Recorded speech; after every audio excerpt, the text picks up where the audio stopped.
আসসালামু আলাইকুম। আপনি যদি স্মার্টলি পড়াশোনা করতে চান, কম পরিশ্রমে একটা ভালো রেজাল্ট আনতে চান, তবে ৩টি স্টেপ ফলো করুন। সবার প্রথমেই আপনি যে পড়াটা পড়ছেন সেটা ভালোভাবে বুঝে পড়ুন। তারপর বুঝে পড়ার পর সেই পড়াটা ভালোভাবে মুখস্থ করুন এবং সবশেষে নিজেকে টেস্ট করুন।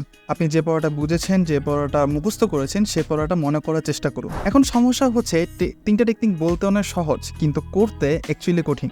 এবং বাংলাদেশের বেশিরভাগ স্টুডেন্টই এই কাজটাই পারে না। কেউ আসলে আমরা ঠিকভাবে জানি না যে কিভাবে আসলে বুঝে পড়তে হয়, কিভাবে ভালোভাবে ইফেক্টিভলি মুখস্থ করতে হয় যেটা কিনা বেশি দিন মনে থাকবে, এবং কিভাবে নিজেদেরকে টেস্ট করব, কিভাবে মনে রাখবো যেটা কিনা লং টার্ম ওই পড়াটা আমাদেরকে মনে রাখতে সাহায্য করবে। যার কারণে একটা সর্বজনীন সমস্যা দেখা দেয়, পড়া মনে থাকে না, মুখস্থ হয় না, ইত্যাদি ইত্যাদি। পরবর্তী ভিডিওতে আমি আজকে যে 3টে স্টেপের কথা বললাম সেই 3টে স্টেপ নিয়ে আরো ডিটেলস ভিডিও বানাবো, বিভিন্ন টিপস এবং টেকনিক শেয়ার করবো। তবে হ্যাঁ, একটা রিকোয়েস্ট, ভিডিওগুলো শুধু দেখবেনই না, নিজের পড়াশোনাতে সেই আমি যে টেকনিকগুলো নিয়ে আলোচনা করবো সেগুলো অ্যাপ্লাই করার চেষ্টা করবেন। সো দেখা হচ্ছে সেই ভিডিওগুলোতে। আল্লাহ হাফেজ।